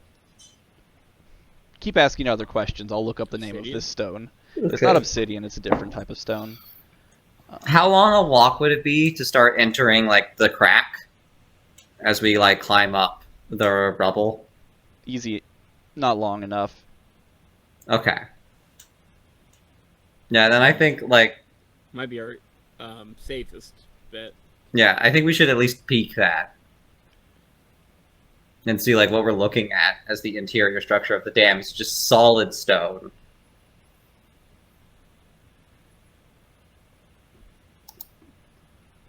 Onyx. That's it.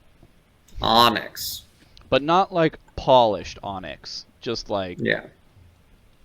used as a building material for a monolithic structure 1 kilometer tall.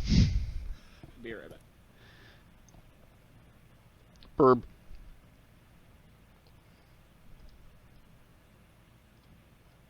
Yeah, like if y'all want to start moving into the crack, that's easy enough. Yeah. But at we that also point, could you will have to choose whether you want to be on the western side or the eastern side. Okay. The eastern side is where you saw the golems. No. The golems are on the western front face Okay. of the dam. The right, room that you saw is on the eastern side, but inside the crevice. The room. So Yeah. Okay. Then I guess entering from the eastern side, we know that there's rooms. And it looks like just looking at it, you think you would not have a terribly difficult time walking up to below that and climbing up the side. From here, it doesn't look like it would. It's not like it would be trying to, or like you would be trying to climb the face of the dam, which is Okay. trying to climb the face of the dam would be extremely difficult. It would be very difficult to climb up the face of the dam. It's smooth. Yeah. It's featureless. It's not like it's got statues everywhere. Yeah. But the inside is sort of like jagged and broken, and it's uneven enough that you feel you wouldn't have a terribly difficult time climbing up to where that room was. Okay.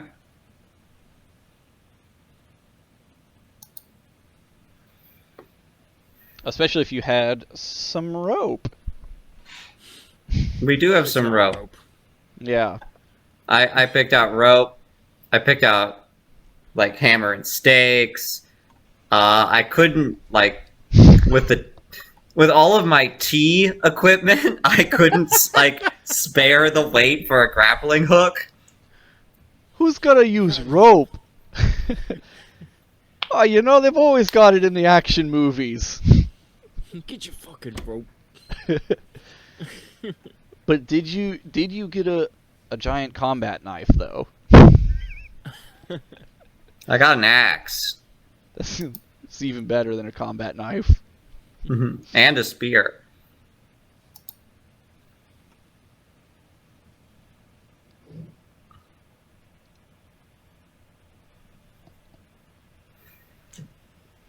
So are we moving up to the room? Yeah, or we're moving up Climbing up. climbing up. Moving into the dam on the eastern side of the river, because I said you gotta choose at this point. Yeah. And let me go ahead and move those. Move the party around a little bit.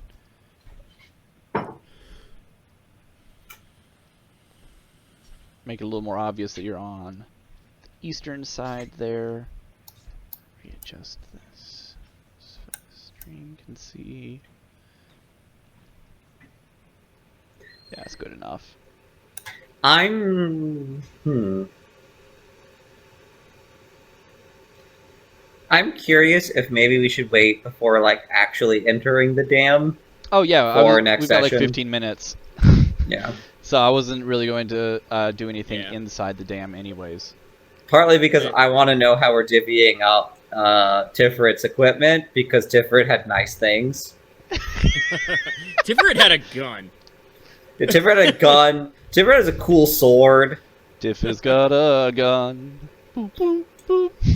Tiff has got a gun. Alright. What happened to Tiff's body? You recovered it. Did we recover it? Okay. Yeah. Yeah, I suppose it's covered in a tarp in the boat. It's been 3 weeks now. It's been 3 It's weeks since I been- looked at you. I think I was on him. Threw my arms in the air and said, "How could you?" Well, no. If your name was Ben, you should just like clip that like first 2 seconds of that song so that your ringtone was just, yeah, it's Ben. Or if you know somebody that's named Ben. There is a person who I met on Macedon, who is my favorite person I met on Macedon, who like every week would do a different like "It's Been" song fake out post. Because on Macedon, like all your posts, you could set like it's called a content warning, but it's really just a header where you click read more. You can write anything in it.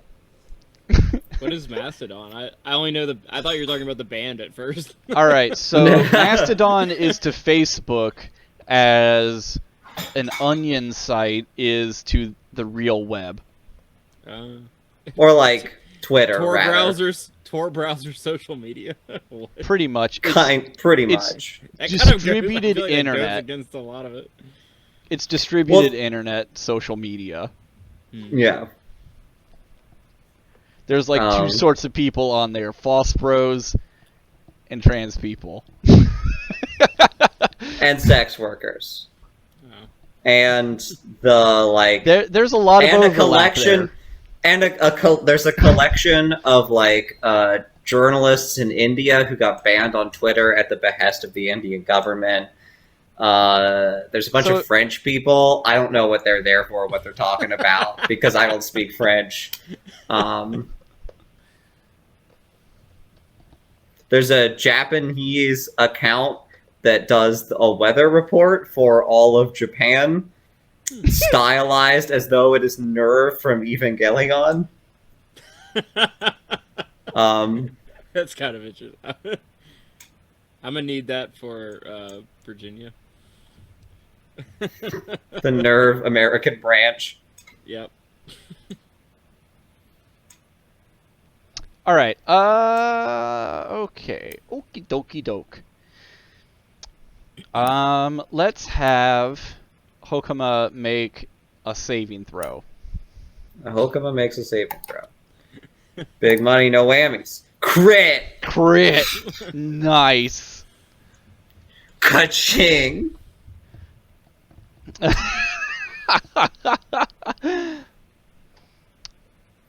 Dope. All right. As you are making your way up to this crack here, like making your way up along the place where you can walk, that it isn't just like slippery rocks above a raging river through a chasm in the middle of a destroyed dam.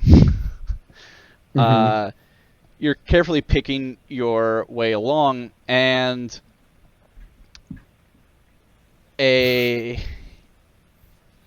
hear a ping as you see this large black dart whiz literally inches past your face. Like, you had just turned your head to say something to Dr. Levinson, and in that time, like, had you not moved in that exact way, you would have been struck as this dart whizzes past your face, hits a rock, and, like, spins off into the river. And as you turn and look, given the angle, there's only one place this dart could have come from, which is the rooms you're attempting to climb up to. As you look up there, you see a short human man with an extremely long blowpipe, and standing beside, and he's wearing a cowl. No, not a cowl, like a cape, like a short length, like a cape, like A shawl? Somewhere in between. A cape that goes from the shoulders down to the waist level, but not further. Okay, that is a cape. Yeah, that's what I was thinking. But it's like stylized like, it's probably actually just made from black feathers. And standing beside him, also wearing a cape with black feathers, or made of black feathers, is Echo. Is this a new Echo, or is this No, right. This is the Echo Which who one? This is the Echo number 2. Echo number 2? Who's actually Echo number 1, but I messed up and No, named the pirate Echo. But Echo number 2. Echo number 1 get like fucking smirched.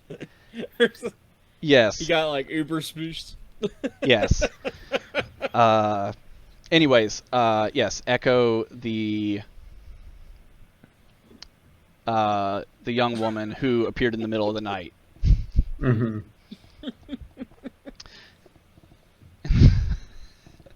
And they're so far away, and you're so close to the river that it's impossible to really be able to like say anything, but they just turn and go into, or like move out of view into the room. And that's where we'll wrap up for tonight. No, I have to use my once per session to be greeted as a friend by a hostile. I actually had the thought of like, well, you Pokemon. already are. They didn't shoot you. I do have the thought of like Hokuma, who Echo's never met before, just turning to Echo and being like, "Hello, Echo, you fucking opium addict bitch."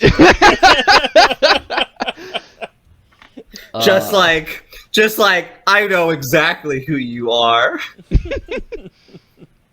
All right, well, that's what we're in for tonight, so thank you once again for tuning into our game. This has been another episode of Collaborators Without Direction. Bring your friends to watch us on twitch.tv/Kigali01 or on YouTube at Collaborators Without Direction. Until next time... Fuck, I didn't write anything down for this. I don't know. Keep it real. I didn't write everything. Bye. Goodbye. We're doing